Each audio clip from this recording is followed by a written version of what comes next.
Hello and welcome back to this video. We're kicking off today with a review of the Santa Fe Hotel at Disneyland Paris. Up next.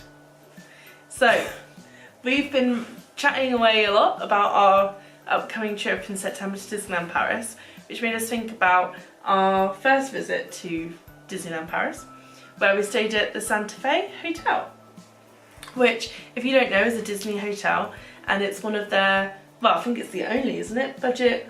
I think it's classed the same as the Cheyenne.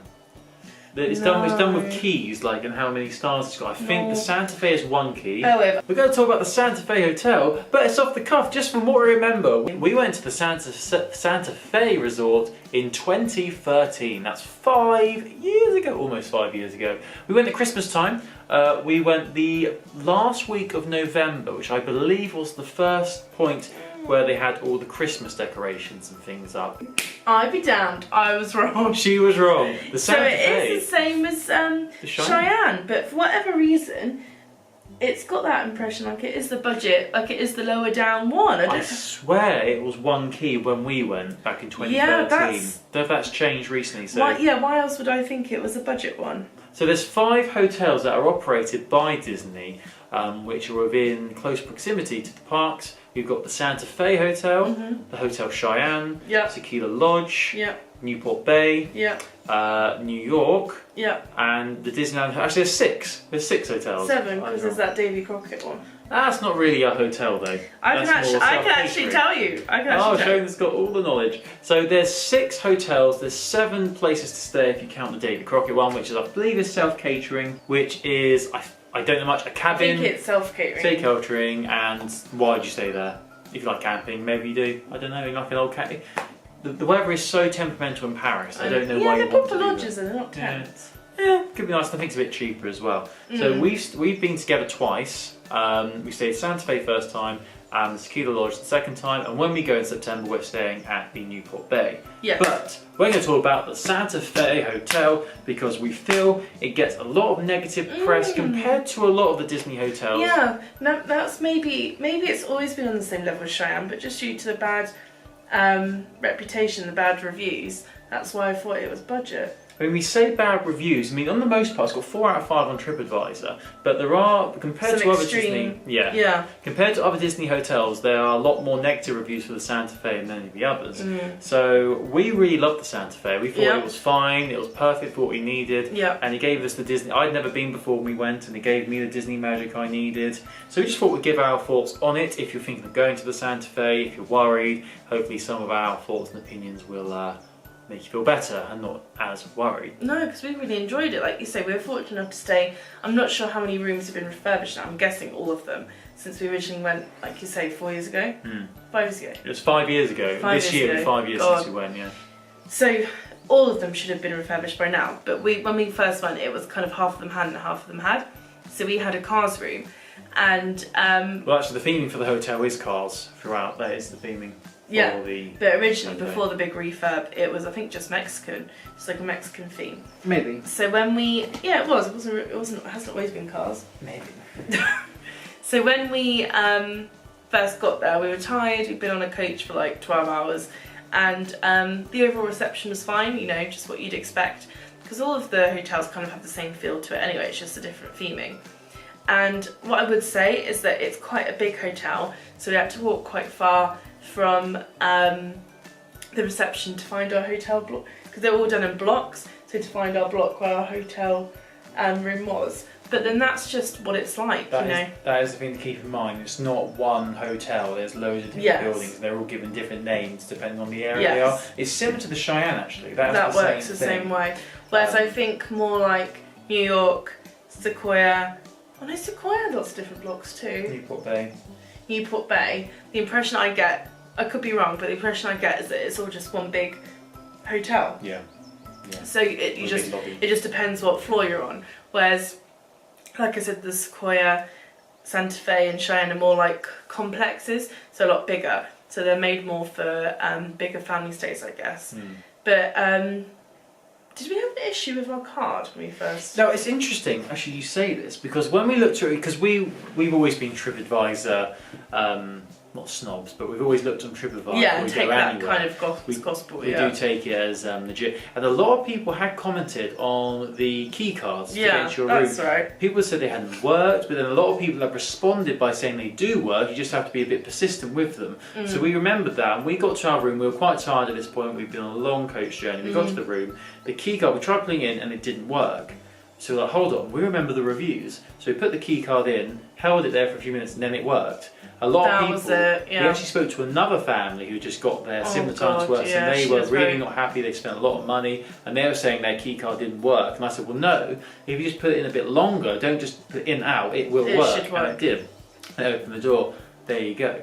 So that was a fun little hack. So I don't know if they still got key cards there now. I'd assume they do, unless they've updated it to. I'm guessing they must still have the same. Yeah. So keep that in mind. They might have improved it now. I'm not sure. I mean, the room itself was fantastic. The theming was great. Cars isn't our favourite Pixar film. I'm sure a lot of people will say that Cars isn't one of the better ones. No, I've not even seen it. Yes, not great. The theming is really cool. They had traffic cones as the bed lights, which was really nice. They had around the top. They had the Cars characters. They had a big old picture of Cars characters as well. So the theme was great. The room was nice and big. We had 2 big double beds for ourselves. All really clean. Had a safe which you could put obviously like passports, money in, which to me is really essential. I feel a lot safer if I've got a safe to use. Makes sense. There was also the bathroom, not the biggest, so if you're a family of 4 you would have struggled a bit more. You'd have to have taken it in turns. So as we managed to get in the bathroom at the same time, fine. That's compared to Sequoia where we had a double sink and a separate place where you could hang your clothes up and everything.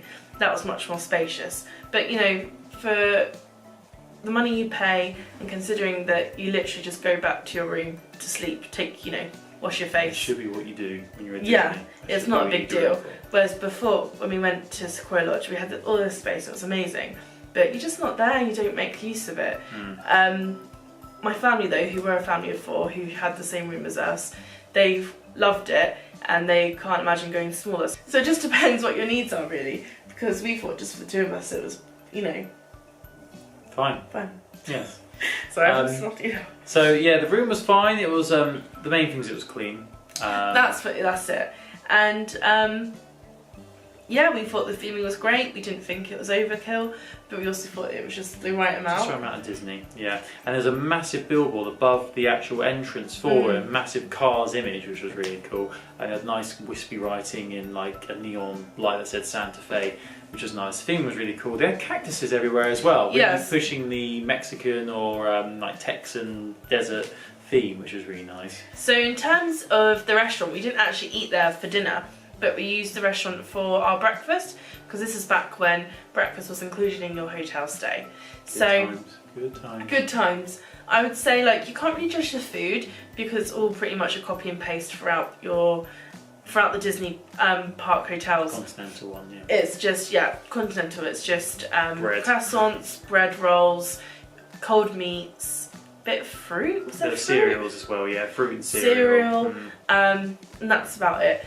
All mass produced, big, containers of it all. I think you'd have struggled. We went, like Colin said, we went end of November, and we got there pretty early each morning because we wanted to get in the park for magic hours. And I'd say pretty much the entire time all the tables were taken. Yeah, and because we were a table of 2, that obviously made it easier. And I think last morning, we had to sit in the bar because it was that full. Yeah, I remember that. That was the only table they had left. That's the thing, it seems to be a common theme with all the hotels at Disneyland Paris, the Disney ones, where breakfast is a bit like what's the word they use? A cattle market? Well, yeah, it is just a complete free-for-all. Absolute bedlam. It's free-for-all. There's people everywhere. There's barely anywhere to sit. If you've got a big family with you, you may struggle. It might be better to just get breakfast in the park, to be honest. Yeah, but then you're paying well, and it's included. Now though, it's not included, so probably don't have as many people. We probably don't have as many people there now. Then you have to pay extra. It's really not worth paying for it, to be honest. No. Like a little croissant and a bit of crappy coffee. It's not worth it. But I will say the hot chocolate they had was absolutely delicious. You like the hot chocolate? So nice. But yeah, I didn't think much of the breakfast. I mean, the actual restaurant itself, the theme is quite cool. They had loads of like wheels and bikes everywhere, on the walls and stuff. And it was big enough that you didn't have to queue for food. You easily got your food quickly. It was just a seating situation. There wasn't enough. Yeah. But like Colin said, it might, now that you have to pay, that might obviously put people off. And the staff weren't great either. The staff were very, I'd say, moody. Yeah, but then to be fair, it's winter. They probably had to be up at like crack of dawn. And we didn't even go at the prime season. We went the last week of November, the first week of the Christmas celebrations, and it was really busy then. So I really would hate to think what it's like during the summer or in prime time. It must be even worse. But yeah, it's probably worth skipping it altogether. You know, unless you paid to have the breakfast there. If you've got like the quick service or the premium quick service, it's probably worth just going to the park and having breakfast there. But then we've heard issues with that as well, so maybe that's not any better. I know. I think you've just got to accept that breakfast is one of those things that everyone's going to want to have. Everyone's getting up at the same time. Whereas, like, if you go to dinner or get lunch in the park or something, that's kind of staggered. You could, some people like to eat earlier, some people like to eat later. Whereas, on the whole, people are getting up at a similar time, and they all want to have breakfast at the hotel because it's easier.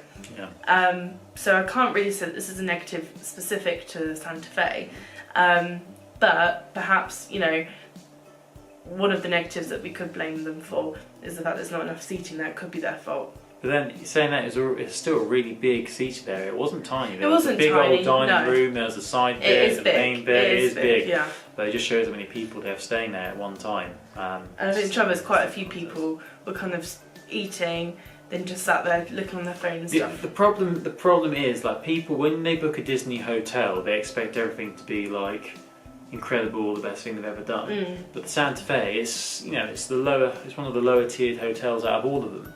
I sometimes think that people expect a little bit too much from those hotels. When you look at reviews on TripAdvisor and stuff, like, most people bash the breakfast and say it's useless and a waste of time, but then they should have done their research. You're getting what everyone has, the continental breakfast. You know what it is. You're not going to get 5-star like a proper fried breakfast. Not in the UK. But yeah. But if you do want that, you got to pay a lot more for it. Because when we went to the Sequoia Lodge, we did the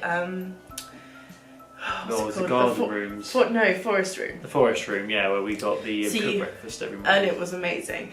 It was hardly anyone in there. You were guaranteed a table. There was 6 of us, and we always got a table together. Or if there wasn't one available, they would push tables together for us. It was brilliant. It was much better service. Honestly, I can't remember what I know it's a substantial price difference, but if we were to go back with kids in the future, I would 100% go for that. It is expensive though. It's not cheap. It's not. You do get what you but pay the perks you get, because I can remember when we used to come back in the evening before we'd get ready to go out again.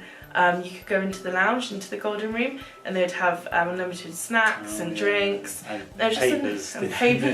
And it was just a nice quiet place just to sit, because we tried to sit because the Sequoia Lodge had a lovely bar with like an open fire. Am I boring you? No, I'm just seeing the Santa Fe. I'm going to see if the Santa Fe is a similar thing. Yeah, I really doubt it. The bar at the Sequoia Lodge had a lovely open fire. It was really Christmassy because we went at Christmas again. And it was rammed. There was nowhere to sit. Again, because we were a group of 6, even if we wanted to split up, there was still nowhere to sit. So let's just go back to the Golden Forest room, which is like I said, the private lounge for people that are staying in these rooms. And it was honestly, it was such a nice experience. Beautiful room with really lovely decorations, and like I say, unlimited soft drinks, hot drinks. It was really worth it, wasn't it? We did get our money's worth because. Yeah. Like Amelia, my sister, she had unlimited pancakes in the morning, and I had like full English. It was great. But that's not the Santa Fe. That's not the Santa Fe. No, Santa Fe breakfast, same as any other continental breakfast. It's busy. Don't expect too much. You won't be disappointed. But also, Santa Fe is the furthest hotel owned by Disney from the parks itself. You can walk it. We didn't actually walk it because when we went, the weather was quite bad. It was cold. We got the buses. The buses probably took about 15-20 minutes. No, 10 minutes max. 10 minutes. It wasn't very long. It wasn't very long. There's no traffic. It's not long. If you go at a busy time, you might struggle to get on. Sometimes people, it is a bit like it's a mad rush to get on those buses when it's busy. people are quite inconsiderate. A lot of prams that can, people, if they've got a pram, they'll just shove in front of you and get in front. You've got to be... But it's really what they're meant to do is fold them up and carry the kids. No, they don't do that. The attitude over there is not the same as it is in Florida. It's very interesting. And at Florida, they're very strict, and they'll tell people if they're taking up room, and they'll try and optimise the space as much as possible. Whereas in Paris, it's very much I'm not, I'm just sat here, I'm doing my job, people can do what they want to do sort of thing. If it's nice weather, I would say walk, if you can. I would just walk. I mean, if you're not too tired, maybe coming back, get the bus, or get the coach. I was going to say walk there out. If you can, but coming back I understand. The last thing you want to do is walk back to your hotel. But we rarely got, I don't think we got the bus once from Sequoia. Because we were on the river by the village, we just walked around because it's just round the side. Yeah, it was silly to really. Yeah, we didn't need to, that's a good point. Santa Fe. Maybe we did once or twice. The bus journey, it's fine as long as you're aware it could be busy, and you've got to be quite strong, quite firm. You've got to force your way on that bus. You can't really give way to anyone because they won't give way to you in the most part, so bear that in mind. Overall, great hotel, like I said, clean, safe. With a safe. Safe in the clean, safe, with a safe, lovely theming. We didn't have any issues while we were there in terms of things not working. Like Colin said, the key card was doing, because we'd read the reviews, we knew what to do. Person at the front desk was helpful. I think we had to ask them something. They're very good, yeah. They're really helpful. When we made our reservations as well, they helped us quite a lot. That's right. This is back before we pre-booked any restaurants. God, imagine doing that now. Crazy. That's right. The concierge was very helpful booking our... and they all spoke English. All of them spoke very good English. There wasn't anyone who didn't. But yeah, the staff are friendly. Apart from the breakfast staff, they seemed a bit fed up, but the reception staff were fine. But yeah, Santa Fe is fine. If you're a bit worried about it because it's one of the lowest rated ones, don't be. It's still a good hotel. It's still Disney operated, so there's still a level of care they have. Just don't go there expecting 5-star luxury, and then you'll be fine. It ain't a Disneyland hotel. No. It ain't that. But it's not even basic at the end of the day, it's not basic at all. It's got everything you'd need. Beds are comfy, TV, big bathroom, even though it's only one sink, it is big. Big, plenty of space to put toiletries. Cleaned very well, and that's the main thing. Because as we said, most of the time you're going to be in the parks. You're not going to be in your room. You just need it to sleep. And most of the food you have will probably be in the parks as well, because that's where the best dining places are. Obviously. Unless you go to the Waltz and spend £50 on the starter. But that's for another video, I feel. So thank you for watching this video. We're Road to Disney. I'm Colin Shona. That's our thoughts on the Santa Fe. We'd love to know your thoughts as well. You can comment below. You can find us on Twitter. We're CS Road to Disney. Or on Instagram, Road to Disney. I'd love to know your thoughts. You can subscribe. You can like. If you agree or disagree with us, let us know your thoughts. We're all part of the Disney family. You've got different thoughts, different opinions on the Santa Fe. Let us know. You might have had a bad experience. You might have had a fantastic experience. You might prefer it to the Disneyland Hotel or Tequila Lodge. Let us know your thoughts.